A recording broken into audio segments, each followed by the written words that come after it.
इन 40 स्कूली बच्चों की क्लास शुरू होने वाली है और हर हफ्ते की तरह इनका टीचर सभी की जेबें तलाशने लगता है। इस बार उसे एक छोटी लड़की के पास कुछ मिलता है, अनाज के 5 दाने। इससे शिक्षक गुस्से में आ जाता है और लड़की को सामने आने का आदेश देता है। उसे एक लकड़ी की छड़ी के साथ कठोर कंक्रीट के फर्श पर घुटने टेकने पड़ते हैं और वह टीचर उसके सिर पर बार बार मारना शुरू करता है।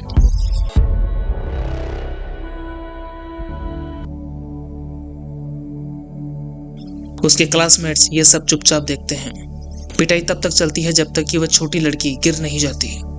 इसके बाद उसके क्लासमेट्स उसे घर ले आते हैं और उसी रात वह मर जाती है। छोटी लड़की और अन्य 39 बच्चे सभी उत्तर कोरिया के सबसे घातक जेल शिविरों में से एक कैंप 14 के कैदी हैं। Comparisons have been drawn to the Nazi death camps, to the Soviet Gulag. They're accurate and in their own way they're different. हलाला की डिटेंशन फैसिलिटी या कोरियन कैंप क्रिश्चियन के पहाड़ों में छिपी हुई एक जगह है। एक ऐसी जगह जहाँ पर बच्चों को उनके माता पिता के अपराध के लिए कैद किया जाता है और एक बार जो कोई यहाँ पर आ जाता है तो बहुत ज्यादा संभावना है कि उसकी मौत यहीं पर होगी। This is truly a space that is outside humanity. Let me say that. ये वास्तव में मानवता से बाहर की एक जगह है। यहाँ पर कैदियों को अमानवीय परिस्थितियों में काम करने के लिए मजबूर किया जाता है और सबसे छोटी गलती भी उनकी जान ले सकती है। भागना लगभग असंभव है। केवल कुछ ही लोग घातक रास्तों में सब कुछ दांव पर लगाकर बच पाते हैं। उत्तर कोरिया में ऐसे मौत के कई सारे शिविर और कैंप हैं और शासन व्यवस्था ने इन्हें दशकों तक छिपाकर गुप्त रखा है। लेकिन मानवाधिकार संगठनों के अथक प्रयासों, सैटेलाइट इमेजेस और बच गए लोगों की रिपोर्टों के माध्यम से हम इन फैसिलिटीज, इन कैंपों की एक झलक पा सकते हैं। लोगों को कैंप 14 में क्यों भेजा जाता है, इसकी दीवारों के अंदर दैनिक जीवन कैसा दिखता है, कैदियों को क्या क्या भयावहताओं का सामना करना पड़ता है और लोग वास्तव में कैसे बाहर निकलते हैं। ये कहानी है उत्तर कोरिया के सबसे भयानक जेल शिविर की। ये कहानी ब्लेन हार्डन द्वारा कैंप 14 से भागने पर आधारित है। कैंप 14 के एक पूर्व कैदी ने बाद में अपनी कहानी के कुछ हिस्सों में बदलाव किया है। हर बार जब आप ऐसे प्रतीकों या चिन्हों को देखोगे तो ये उन्हीं संशोधनों के बारे में बताता है। यदि आप सटीक परिवर्तनों और उनके पीछे के कारणों के बारे में अधिक जानना चाहते हैं तो हम इस आर्टिकल को पढ़ने की सलाह देते हैं। चूंकि उत्तर कोरिया इन शिविरों के अस्तित्व से इनकार करता है, मना करता है कि ऐसा कोई कैंप और शिविर नहीं है यहाँ, और स्वतंत्र सत्यापन या जांच यहाँ पर संभव नहीं है। सिन डोंग हुक सिर्फ एक छोटा लड़का है। जब वह उस छोटी लड़की को उसकी जेब में खाना रखने के लिए दंडित होते देखता है तो सिन को इसमें कोई संदेह नहीं है कि वह इसकी हकदार थी। आखिरकार उसने खाना चुराया था, क्योंकि कैंप 14 में चोरी का मतलब है मौत। वह इस पर सवाल नहीं उठाता और कुछ नहीं जानता, केवल शिविर के नियम ही उसकी वास्तविकता है। सिन का जन्म कैंप 14 में ही हुआ था, लेकिन उसके माता पिता एक दूसरे को पहले से नहीं जानते थे या एक दूसरे से प्यार नहीं करते थे। उन्हें जेल के गार्डों द्वारा एक दूसरे को सौंपा गया था।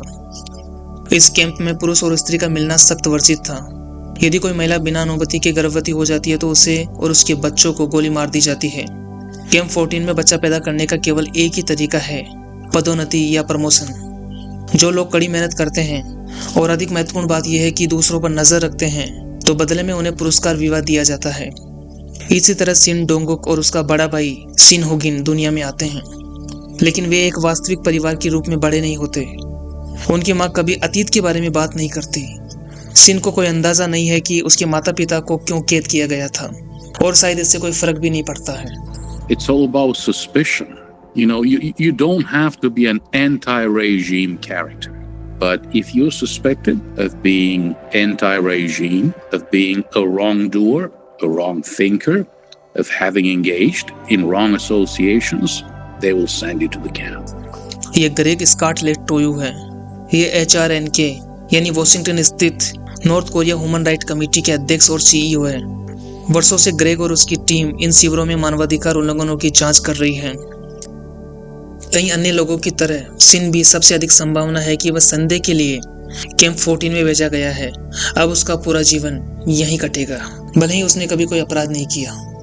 यह वह घर है जहाँ सिन और उसकी माँ रहती है। उसकी माँ के प्रमोशन के साथ थोड़ा बेहतर घर मिला है। वे इसे 3 अन्य परिवारों के साथ साझा करते हैं और फर्श पर सोते हैं। रसोई में एक ही लाइट बल्ब है। बिजली केवल दिन में 2 घंटे आती है। नल का पानी नहीं, कोई फर्नीचर नहीं और नहाने की कोई व्यवस्था नहीं। सिर्फ जिंदा रहने के लिए मुश्किल से पर्याप्त भोजन दिया जाता है। यह बिल्डिंग एक मॉडल गांव का हिस्सा है, ऐसे कई गांवों में से एक। कैंप 14 का अनुमानित क्षेत्रफल 153 स्क्वायर किलोमीटर है, जो मैनहट्टन के आकार का लगभग 3 गुना है। इसे 60 किलोमीटर लंबी बाड़, patrolling path, barrack, guard post तथा चेक पॉइंट से सुरक्षित किया गया है। ये पूरा क्षेत्र नदी घाटियों से लेकर पहाड़ी चोटियों तक फैला हुआ है। जंगल और टोंग नदी एक नेचुरल बैरियर का काम करती है, एक विशाल बाधा कोर्स जो इस पूरी फैसिलिटी को, इस पूरी व्यवस्था को बाहरी दुनिया से अलग करती है। इस विशाल क्षेत्र में कई सारे छोटे छोटे गांव हैं, जिनमें आवास और वर्किंग यूनिट्स हैं। These are sprawling facilities. They're very large facilities. So at some of these facilities, you see farming, agriculture going on. You see some of these facilities that are adjacent to coal mines or other types of mineral exploitation. Camp का अपना railway network है और ये अपनी बिजली खुद पैदा करता है। और इन सब में एक स्कूल भी है, जहां सीन हर दिन जाता है। उसके शिक्षक एक गार्ड की वर्दी पहनते हैं और हथियार रखते हैं और सबसे ऊपर आज्ञाकारिता सिखाते हैं। कैंप के नियम बहुत सख्त और क्रूर है, जिनमें से 10 तो ऐसे हैं उनमें छोटा सा उल्लंघन भी मौत की सजा का कारण बन सकता है। सीन इन सभी नियमों को याद करता है। नियम 1, भागने का प्रयास करना, और देखने वाला कोई भी व्यक्ति जो इसकी रिपोर्ट करने में विफल रहता है उसे तुरंत गोली मार दी जाएगी। नियम 3, कोई भी जो किसी भी तरह के खाने की चीजों को चुराता है या छिपाता है उसे तुरंत गोली मार दी जाएगी। नियम 5, कोई भी जो भगोड़े की संपत्ति या सीक्रेट छिपाता है या उसे साठगांठ करता है या उसकी रिपोर्ट करने में विफल रहता है उसे तुरंत गोली मार दी जाएगी। 내가 총을 꾸며서 뭐 쏘거나 해도 한나무 가책을 느끼지 않았어요. 일반적으로 우리는 그때 쏘도 나라를 지키기 위해서 내가 한 일이기 때문에. 그 수용소에는 들어오게 되면 사람이 아니에요. 사람이 아니고 내 마음대로 해도 돼요. 그 안에 사람은 그 자리에서 죽이게 했으면 죽이고 살리게 했으면 살리고 하는 건 내 마음이에요. 뭐 설명해 주세요. पूरे उत्तर कोरिया में ऐसे विभिन्न प्रकार के कैंप या सुविधाएं हैं, जिनमें से सबसे खराब क्वांस लिसो को कहा जाता है। कैंप 14 उनमें से एक है। इसे टोटल कंट्रोल जोन भी कहा जाता है। People never get out of those. You know, they just waste away. They get killed by this vicious cycle of malnutrition and forced labor. सिन की माँ को धान के खेतों में काम करना पड़ता है, हर दिन 10 से 15 घंटे की कड़ी मेहनत। अगर वह अपना कोटा पूरा करती है तो उसे सिर्फ इतना भोजन मिलता है कि वह रात बिता सके और अगले दिन तक चल सके। North Korea is all about production targets. If you don't meet them, and probably you will not meet them, you'll get less food, more work, less food, more work, and that's how you waste away and die. That's, the truly tragic story at these camps. जिस क्षण से सिन school शुरू करता है, उसका जीवन कक्षा और कोयला खदान में कड़ी मेहनत के बीच बट जाता है। लंबे समय के दिन और लगातार सताने वाली भूख से स्थिति और भी बदतर हो जाती है। स्कूल से पहले सिन अक्सर अपनी माँ का हिस्सा खा जाता है, जब वह अभी भी खेतों में काम कर रही होती है। वह उसे इसके लिए पीटती भी है, लेकिन वह वैसे ही करता रहता है। उसके लिए वह प्यार या देखभाल का स्रोत नहीं है, वह हर थोड़े से भोजन के लिए लड़ाई में एक प्रतिद्वंदी है। ये सिन का भोजन है, जो उसके पूरे कैदी जीवन में दिन में 3 बार परोसा जाता है। अगर वह गलती करता है तो उसका हिस्सा सजा के तौर पर आधा कर दिया जाता है। कभी कभी सिन और अन्य कैदी चूहे पकड़ते हैं, जो कैंप 14 में मांस का एकमात्र स्रोत है। सिन के लिए ये एक बुरे सपने जैसा नहीं है, उसके लिए ये एक सामान्य जीवन है, क्योंकि उसने कभी इन कंटीले तारों के पार की दुनिया नहीं देखी। किम योंग की उम्र मध्य 40 की है। जब उसे कैंप 14 में लाया जाता है, वह बाहरी दुनिया को बहुत अच्छी तरह से जानता है। वास्तव में वह एक उच्च पद का मिलिट्री ऑफिसर तथा एक सरकारी कंपनी का वाइस प्रेसिडेंट था। अपने पिछले जीवन में इन्होंने संस्कृति, एक चालक और एक सरकारी कर्मचारी होने के सभी लाभों का आनंद लिया है। अब उन्हें भी कोयला खदान में काम करने के लिए मजबूर किया जाता है। किम योंग ने कोई कानून नहीं तोड़ा था, बल्कि उनके माता पिता ने नियम तोड़ दिए थे। उत्तर कोरिया में सामूहिक सजा के इस रूप को युनजोंजे कहा जाता है। यानी संबंधित होने का दोस्त। परिवार के सदस्यों के अपराधों के लिए 3 पीढ़ियों तक को सजा दी जाती है। जब किम योंग बच्चे थे, उनके पिता और भाई पर संयुक्त राज्य अमेरिका के लिए जासूसी करने का आरोप लगाया गया था, जो उन्हें फांसी देने के लिए पर्याप्त था। उसके बाद किम को एक नए नाम से अनाथालय में लाया गया। 40 सालों तक किसी को उनकी वास्तविक विरासत के बारे में पता नहीं चला, यहाँ तक कि किम खुद भी उन कथित अपराधों से अनजान थे जो उनके परिवार ने किए थे। There's absolutely no judicial process. This is extrajudicial punishment. They'll just, take you away in the middle of the night together with your family members. You just disappear. That's how it goes. 대낮에 잡아가는 건 없어요. 다 밤에 그냥 원래 그냥 어느 순간에 와서 싹 다 쓸어가고 정치범 수용소에 가서도 그 가족들은 우리가 뭘 잘못해서 왔는지 그걸 모른다는 거죠. डर jail गार्डों के लिए कैदियों को काबू में रखने का सबसे शक्तिशाली हथियार है। कैंप 14 में किम योंग के सामने कुल 25 कैदियों को मौत की सजा दी गई। एक दिन उसके एक साथी को पेड़ से गिरे हुए अखरोट इकट्ठा करने के लिए मार दिया जाता है। किम अपने अधिकांश दिन जमीन के नीचे बिताता है, घंटों तक अंतहीन काम, बिना धूप और बिना दया के। किम संघर्ष करता है। उसने इससे पहले कभी इस तरह का श्रम नहीं देखा था। यहाँ गलतियां अपरिहार्य है और उनमें से हर एक के लिए एक गार्ड के द्वारा सजा दी जाती है, जो कभी उनका साथ नहीं छोड़ता। एक दिन एक गार्ड ने किम को अपनी बंदूक के बट से तब तक मारा जब तक कि वह बेहोश नहीं हो गया, और अगले 2 दिनों तक उसे केवल आधा भोजन ही मिलता है। कैंप 14 में इस तरह 2 महीने से अधिक समय तक रहने के बाद किम ने इस सब को समाप्त करने का फैसला किया। काम के एक लंबे दिन के बाद वह एक खनन शाफ्ट की लिफ्ट में जाता है, और लिफ्ट धातु का पिंजरा तब तक ऊपर जाता है कि जब तक वह लगभग 2000 फीट की ऊंचाई तक नहीं पहुंच जाता, और वहां पहुंचने के बाद किम सुरक्षा पिन खींचता है।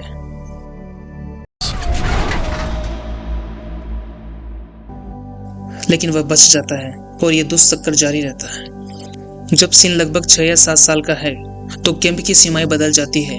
उसका गांव पास के कैंप 18 में मिला दिया जाता है, जो नदी के पार है। कहा जाता है कि यह कैंप 14 से थोड़ा कम क्रूर है, लेकिन सिन के लिए जीवन में कोई बदलाव नहीं आता। सिन 15 साल का हो गया है और अपनी माँ के घर से बाहर निकल चुका है। अब वह अपने पिता के साथ रहता है। एक दिन एक शिक्षक सिन को अच्छे व्यवहार के इनाम के रूप में अपनी माँ के घर रात बिताने की अनुमति देता है। जब वह पहुंचता है तो एक और मेहमान इंतजार कर रहा होता है। उसका बड़ा भाई सिंगुगिन 21 साल का है और जेल की सीमेंट फैक्ट्री में काम करता है, जो कुछ मील दूर है। सिन उसे बिल्कुल पसंद नहीं करता। रात के बीच में सिन अपनी नींद से जागता है। वह रसोई से आवाजें सुनता है। उसका भाई भागने की बात कर रहा है। उसकी माँ उसका समर्थन करती हुई प्रतीत होती है। सिन की पहली प्रवृत्ति नियमों के अनुसार उसे इसकी रिपोर्ट करनी होगी, तो वह पास के एक छात्रावास के कमरे में जाता है और एक दोस्त को सलाह मांगने के लिए जगाता है, और उसका दोस्त सिन को यह सारी बात गार्ड्स को बताने के लिए प्रेरित करता है। वे स्कूल की ड्यूटी पर तैनात नाइट गार्ड के पास जाते हैं और भागने की साजिश की रिपोर्ट करते हैं, और सिन एक झूठा पुलिस बयान भी हस्ताक्षर करता है, जिसमें दावा किया गया है कि उसने अपनी माँ और भाई को हत्या करते देखा। यह सबूत एक फांसी के आदेश की ओर ले जाता है। इसके बाद गार्ड सिन को टोंग नदी के पास एक स्थान पर ले आते हैं। वे उसकी माँ और उसके भाई को बाहर घसीटते हैं। उन्हें सिन की आंखों के सामने मार दिया जाता है।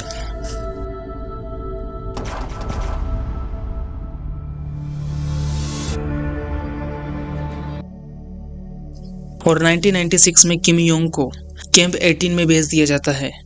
यहाँ काम की स्थितियां थोड़ी बेहतर है, और आश्चर्य की बात यह है कि वह अपनी 70 वर्षीय माँ से मिलता है, जो यहाँ एक कैदी भी है। लेकिन यहाँ पर भी हिंसा और दुर्व्यवहार नहीं रुकते। एक दिन उसे देखना पड़ता है कि कैसे गार्ड उसकी माँ को पीटते हैं और उसे मजदूरी करने के लिए मजबूर करते हैं। उसकी माँ को यकीन है कि वे दोनों इस कैंप में ही मर जाएंगे, भले ही इसका मतलब अपनी जान जोखिम में डालना हो। वह किम को उसे छोड़कर भाग जाने के लिए कहती है, एक भागने की योजना बनाने के लिए कहती है।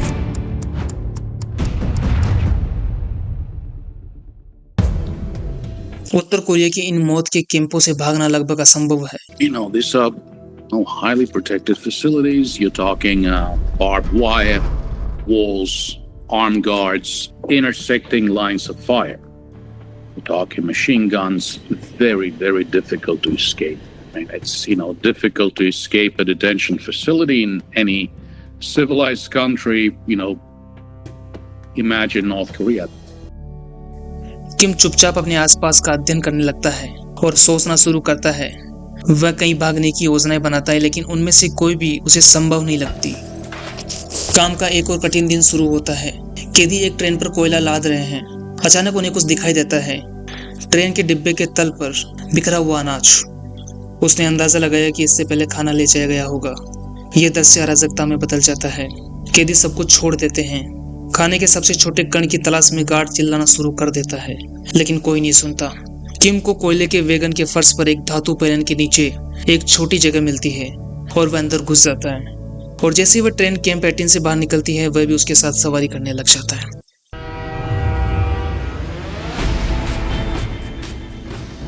कई घंटे बाद ट्रेन सुबह लगभग 4 बजे गोवान स्टेशन पहुंचती है। हमें ठीक से नहीं पता कि कैसे, लेकिन किम अपने छिपने के स्थान से बाहर निकलने और रात में गायब होने में कामयाब हो जाता है। किम सफलतापूर्वक कैंप 18 से भाग जाता है, लेकिन उसकी आज़ादी का रास्ता अभी भी बहुत लंबा है। एक कर्मचारी की वर्दी मिलने के बाद किम कपड़े बदलता है और एक विश्वासघाती यात्रा शुरू करता है, जो उसे चीन और मंगोलिया से होते हुए दक्षिण कोरिया तक ले जाएगी, जहां वह अंत में शरण मांगेगा। जेल से भागना एक बात है और देश से भागना दूसरी बात। उत्तर कोरिया से कैसे भागा जाए, इस पर एक पूरा वीडियो बनाया जा सकता है।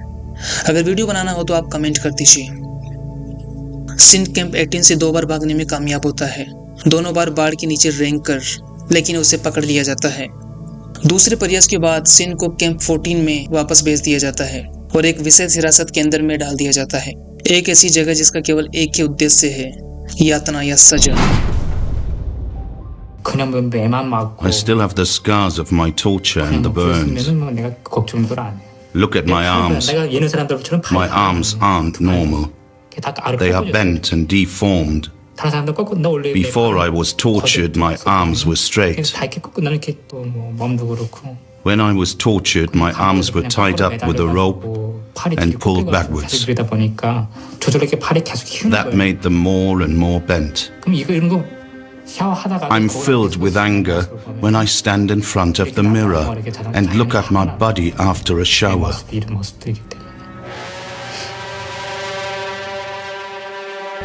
4 सप्ताह की यातना के बाद उसे एक अंधेरी कोठरी में फेंक दिया जाता है, जिसमें कोई खिड़कियां नहीं थी और लेटने के लिए मुश्किल सी जगह। वहां वह अगले 6 महीने बिताएगा। रिहाई के बाद सिन को सामान्य कैदी आबादी में वापस भेज दिया जाता है। उसे कोयले की खान में, खेतों में और अंत में एक कपड़ा कारखाने में काम करना पड़ता है। और यहाँ पर वह पार्क यंग से मिलता है, एक ऐसा व्यक्ति जैसा सिन ने कभी नहीं देखा। एक संपन्न परिवार में जन्मे पार्क ने एक प्रतिष्ठित नौकरी की थी और उत्तर कोरिया की सीमाओं से बाहर की दुनिया देखी थी। और सिन ये पहले से जानता है कि पार्क यंग को फांसी की सूची में रखा गया है, उसे कभी भी फांसी दी जा सकती है। पार्क को अपने साथ लेकर वह यहाँ से भागने की योजना बनाना शुरू करता है, जो सिन की तीसरी और अंतिम भागने की योजना होगी। सिन और पार्क को कुछ कैदियों के साथ पहाड़ों में लकड़ी का काम करने के लिए नियुक्त किया जाता है। वे बाहरी बाड़ के पास लकड़ी काट रहे हैं। कैंप की बाड़ लगभग 10 फीट ऊंची है और हाई वोल्टेज की कंटीली तारों से लगी हुई है। अगला गार्ड टावर 1 मील की 1/4 दूरी पर है। सिन गश्ती दल को देखता है। उनके बीच लंबा अंतराल है, जहाँ कोई भी गार्ड इन दोनों को देखने के लिए पर्याप्त नहीं है। तो योजना सरल है, शाम तक इंतजार करना, ताकि बर्फ में उनके पैरों के निशान आसानी से न खोजे जा सके। वे इन हाई वोल्टेज तारों को बिना छुए उनके बीच से निकल जाएंगे। सूरज ढलते ही सिन और पार्क बाढ़ के करीब आ जाते हैं। वे लकड़ी का ढेर लगाने का दिखावा करते हुए टहनियां काटते हैं। कोई उन पर ध्यान नहीं देता। पार्क हिचकिचाता है और सिन का दिल तेजी से धड़कता है। वह पार्क का हाथ पकड़ता है और वह बाढ़ की तरफ दौड़ते हैं। सिन फिसल जाता है और पार्क उससे पहले बाढ़ तक पहुंच जाता है। वह अपना सिर 2 सबसे निचले तारों के बीच निकालने की कोशिश करता है, लेकिन उनमें से एक हाई वोल्टेज तार से पार्क टच हो जाता है और उसी समय उसे इलेक्ट्रिक शॉक लग जाता है और वह नीचे वाले वायर पर गिर जाता है। पार्क का शरीर हिल नहीं रहा था, वह वहीं मर जाता है। नीचे का तार उसके वजन से मुड़ जाता है, जिसके कारण एक संकरा अंतर पैदा हो जाता है। सिन उठता है और हिम्मत करके पार्क के शरीर पर रेंग कर तारों से टच हुए बिना निकलने की कोशिश करता है, लेकिन उसका पैर फिसलता है और एक तार से टच हो जाता है। उसे जोरदार इलेक्ट्रिक शॉक लगता है। वोल्टेज उसे चीर देता है। उसकी पैंट जल जाती है और उसकी स्किन टखने से घुटने तक जल जाती है, लेकिन किसी तरह वो इसे पार कर लेता है। पार्क का शरीर बाढ़ पर मर्द पड़ा है। सिन पीछे मुड़कर नहीं देखता और लगातार 2 घंटे तक दौड़ता है, जब तक कि उसे एहसास नहीं होता कि वह सफल हो गया है। वह चाइना तक नदी पार करने में कामयाब हो जाता है और लगभग 2 साल की यात्रा के बाद वह अंत में दक्षिण कोरिया पहुंचता है। ये सभी जेल शिविर हैं जो आज उत्तर कोरिया में सबसे अधिक सक्रिय हैं। ग्रेग स्कॉटलैंड टोयू के अनुसार ये कैंप अब बदल रहे हैं, लेकिन बेहतरी या अच्छे बदलाव के लिए नहीं। सीमा के पास के शिविरों को अंदरूनी इलाकों में स्थानांतरित किया गया है। संभवतः इससे भागना और भी मुश्किल हो जाएगा। सैटेलाइट इमेजेस से पता चलता है कि कुछ नई आंतरिक बाउंड्रीज दिखाई दे रही है, संभवतः हाई वैल्यू कैदियों को अलग करने के लिए। The third development in terms of infrastructure, evolution and development has been the creation of watchtowers and what appears to be intersecting lines of fire around the camps. They would be meant to basically exterminate those who attempt to leave those camps. For some camps, कुछ camp evidence ऐसे भी is हैं even जिनके सबूत scarcer. और भी कम हैं, जो दिखाई भी नहीं पड़ते। There is one camp that we know very little about, and that's Camp 16. That's very close to the Punggye-ri nuclear testing facility. And I have spoken with the South Korean nuclear scientists who said, look, we don't believe that prisoners are used in digging those tunnels for the nuclear tests, but it is very likely that they will be, used and abused while cleaning up after those nuclear tests. HRNK का अनुमान है कि उत्तर कोरियाई jail शिविरों में वर्तमान में 1,20,000 लोगों तक को रखा गया है। We have to remember that these people are being tortured and maimed today.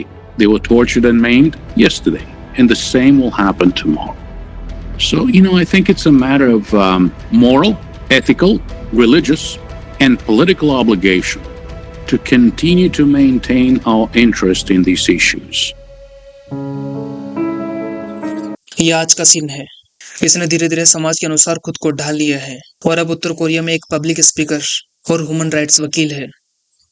2015 में सिन डोंग हुक ने अपनी कहानी के कुछ हिस्सों को वापस लिया और एस्केप फ्रॉम कैंप 14 में कुछ महत्वपूर्ण डिटेल्स बदलने को स्वीकार किया। पुस्तक के ऑथर ने एक विस्तृत बयान प्रकाशित किया जिसमें सिन द्वारा किए गए प्रत्येक परिवर्तन को रेखांकित किया गया है। सिन के अनुसार कुछ यादें इतनी दर्दनाक थी और कुछ इतनी शर्मनाक थी कि उस समय उन्हें सच्चाई से साझा नहीं किया जा सकता था। यह यातना के शिकार लोगों की एक आम प्रतिक्रिया है जो अक्सर वास्तव में क्या हुआ था इसके विवरण को दबाकर या विकृत करके सामना करते हैं। ग्रेग स्कॉटलैंड टोय और अन्य लोग मानते हैं कि सिन के बदलाव उनकी रिपोर्टों की मूलभूत सच्चाई को नहीं बदलते। Was Shin Dong-hyuk a political prisoner? Yes, 100%. Okay, he spent some time both at Camp 14 and Camp 18, right across the river. Did he witness the execution of his mother and brother? Yes, he did. So the fundamental elements of Shin Dong-hyuk's story did not change. सिन के शारीरिक और मानसिक घाव हैं जो उसके सहन किए गए दुर्व्यवहार और यातना के बारे में बताते हैं, कोई संदेह नहीं छोड़ते हैं।